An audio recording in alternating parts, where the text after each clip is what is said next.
अस्सलाम वालेकुम नाजरीन, welcome to my YouTube channel में हो अपने यूट्यूब चैनल के साथ लुकमान हकीम। आज का हमारा टॉपिक कंजंक्शंस के बारे में है और उसके टाइप्स। सबसे पहले हम कंजंक्शन पढ़ेंगे, तो आप वीडियो आखिर तक देखें तो आपको लेक्चर अच्छी तरह समझ में आ जाएगी। और दूसरा जो हमारे पास ये कंजंक्शन ये है, टेस्ट में जितने भी टेस्ट होते हैं ईटा के होते हैं, मेडिकल की, इंजीनियरिंग के, तो इनमें ज़्यादातर जो MCQs होते हैं इंग्लिश से वो इसी कंजंक्शन से होते हैं। तो आपको वहाँ पे बहुत कारामद आएगी ये कंजंक्शन। तो चलो लेक्चर शुरू करते हैं। हमारे पास कंजंक्शन की सबसे पहले डिफिनीशन है, those words which join two words, clauses, phrases और सेंटेंसेस इज कॉल्ड कंजंक्शन। दो वर्ड्स हो या दो सेंटेंसेस हो, दो क्लॉजेस और दो फ्रेजेस, उनके दरमियान हम जो वर्ड लगाते हैं जो इन दोनों को जॉइंट करता हो, तो वो हमारे पास कंजंक्शन होता है और उसे कंजंक्शन कहते हैं। For example and, but, yet, etcetera, ये हमारे पास मुख्तलिफ कंजंक्शन के टाइप्स है। For example Ahmad and I, Ahmad and I, ये दो वर्ड्स एंड ने ये अहमद एंड आई को ज्वाइन किया, तो ये हमारे पास एक कंजंक्शन है। तो चलो ये जितने भी टाइप्स है तो ये इसको एक्सप्लेन करता है। तो सबसे पहले हमारे पास है कोऑर्डिनेटिंग कंजंक्शन, दूसरा है सबऑर्डिनेटिंग कंजंक्शंस एंड तीसरा है कोरिलेटिव कंजंक्शन। तो सबसे पहले हम कोऑर्डिनेटिंग कंजंक्शन के बारे में पढ़ते हैं कि कोऑर्डिनेटिंग कंजंक्शन क्या होता है।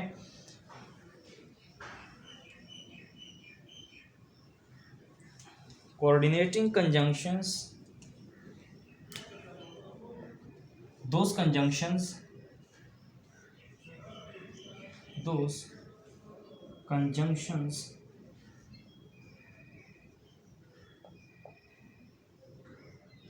which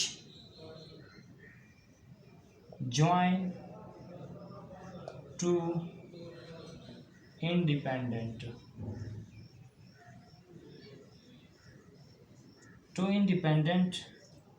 clauses is called coordinating conjunction. ऐसे कंजंक्शन जो दो इंडिपेंडेंट क्लास को ज्वाइन करे, ऐसे क्लासेस जो एक दूसरे पे डिपेंड ना करे, तो हम उनके दरमियान जो वर्ड यूज़ करते हैं, जो कंजंक्शन यूज़ करते हैं, तो उसे हम कोऑर्डिनेटिंग कंजंक्शन कहते हैं। हमारे पास कोऑर्डिनेटिंग कंजंक्शन टोटल 7 हैं, जिसके बारे में एक फार्मूला है। तो मैं यहाँ पे वो फार्मूला लिखता हूँ कि वो फार्मूला कौन सा है, तो आप लोगों को फिर अच्छी तरह याद भी रहेगा। वो फार्मूला है हमारे पास फैन बुआइज, क्या है, FANBOYS।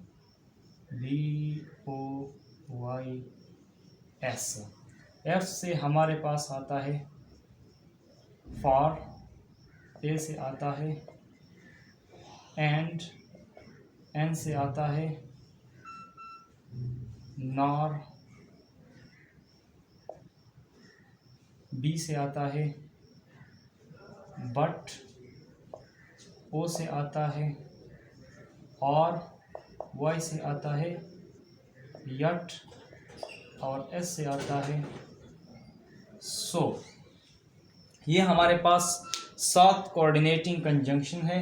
तो आप लोगों ने ये फार्मूला याद रखना होगा फैन बुआइस का। जब तक आपको ये फार्मूला याद रहेगा तब तक आपको वो जितने भी कोऑर्डिनेटिंग कंजंक्शन है वो भी आप नहीं भूल जाएंगे और आपको वो याद रहेंगे। तो मैं सबसे पहले शुरू करता हूँ F से।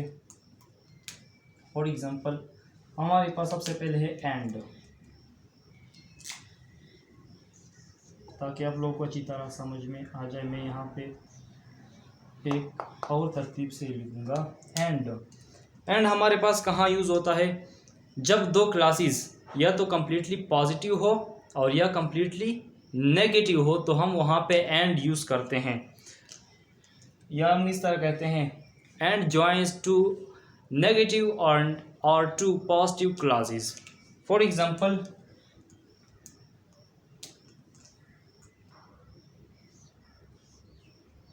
he is generous and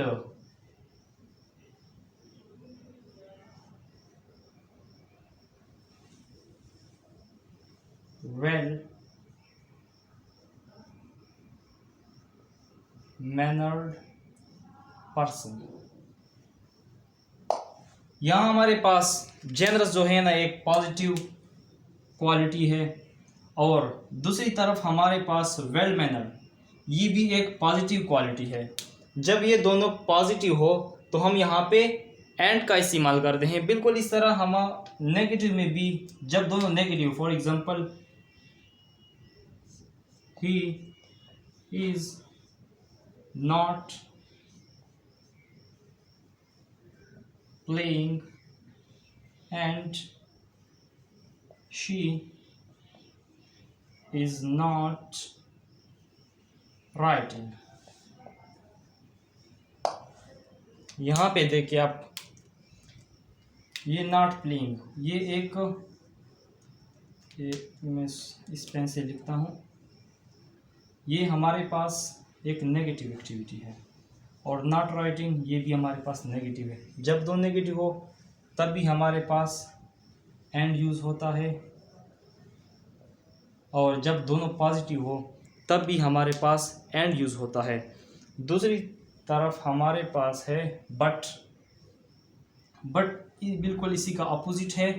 but हम कहाँ पे यूज़ करते हैं देखें,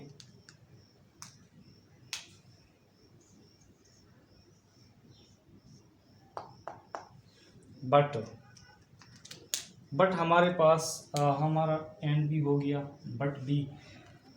बट जब एक नेगेटिव क्वालिटी हो और दूसरा पॉजिटिव क्वालिटी हो, या एक पॉजिटिव हो दूसरा नेगेटिव हो, तो हम वहाँ पे बट यूज़ करते हैं। For example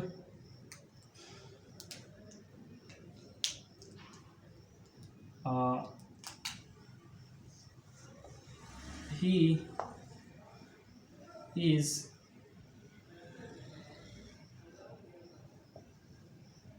wealthy but miser। ये वेल्थ जो है ना हमारे पास एक पॉजिटिव, एक गुड थिंग है, और ये माइजर कंजूस ये हमारे पास एक नेगेटिव एक्टिविटी है या नेगेटिव बिहेवियर है। तो हम यहाँ पे बट यूज़ करते हैं। या बिल्कुल अगर पहले नेगेटिव आए और फिर बाद में पॉजिटिव आए तब भी हमारे पास यही बट यूज़ होता है। For example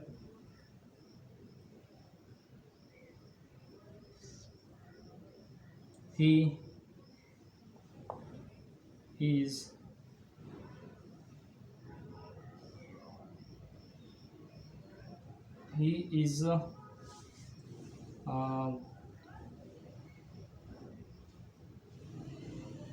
poor but generous। He is poor but generous। यहाँ पे हमारे पास पुअर जो है वो एक नेगेटिव थिंग समझी जाती है, और जेनरसिटी एक पॉजिटिव समझी जाती है। तो हमने यहाँ पे क्या यूज़ किया, बट यूज़ किया। इसी तरह हमारे पास है आर। हम आर कहाँ पे यूज़ करते हैं, ये भी हो गया आर।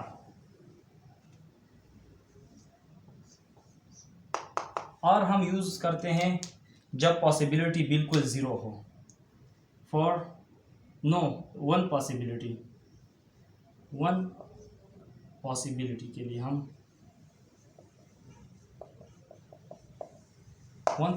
के लिए हम और इस्तेमाल करते हैं। फॉर एग्जांपल अहमद और इमरान इज कमिंग। अहमद और इमरान इज कमिंग, यहाँ पे हमारे पास पॉसिबिलिटी वन है, या तो अहमद आएगा और या इमरान आएगा, तो हमने यहाँ पे और यूज़ किया। बिल्कुल इस तरह हमारे पास है नार भी इसका जब पॉसिबिलिटी ज़ीरो हो, हमारा तब यूज़ करते हैं जब पॉसिबिलिटी ज़ीरो हो। फॉर एग्ज़ाम्पल हमारे पास है नार, नार होता है ज़ीरो पॉसिबिलिटी के लिए। नार अहमद, नो अहमद, नार इमरान इज कमिंग। यहाँ पे पॉसिबिलिटी ज़ीरो है, ना अहमद आता है और ना इमरान आता है, तो हमने यहाँ पे नार यूज़ किया। इसके बाद हमारे पास है फॉर। हम इन दोनों का इस्तेमाल एक ही साथ करेंगे, एक फॉर है और दूसरा है सो, ठीक है। फॉर कहाँ पे यूज़ होता है?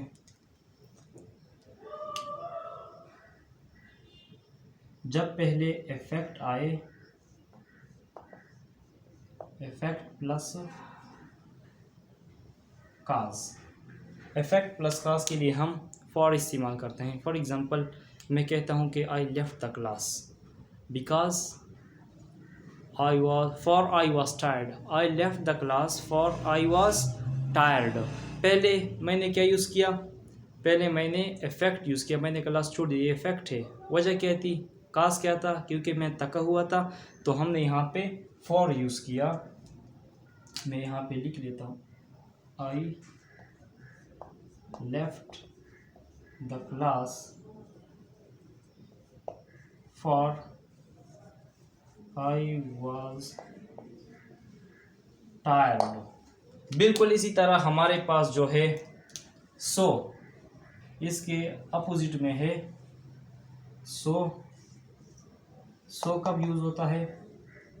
काज प्लस इफेक्ट के लिए। जब पहले काज आ जाए, काज प्लस इफेक्ट।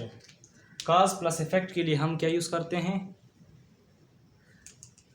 सो यूज़ करते हैं। फॉर एग्जांपल यहाँ पे मैंने लिखा I left the class for I was tired. यहाँ पे मैं लिखूँगा I was tired, I was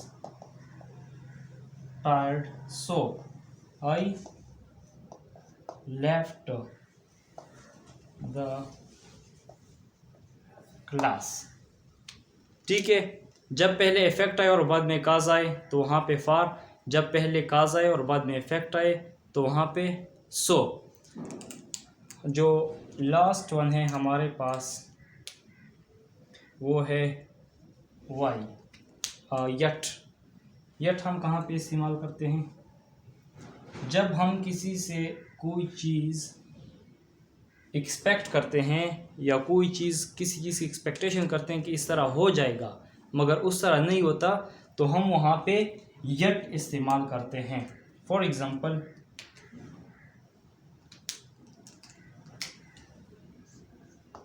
he was educated yet he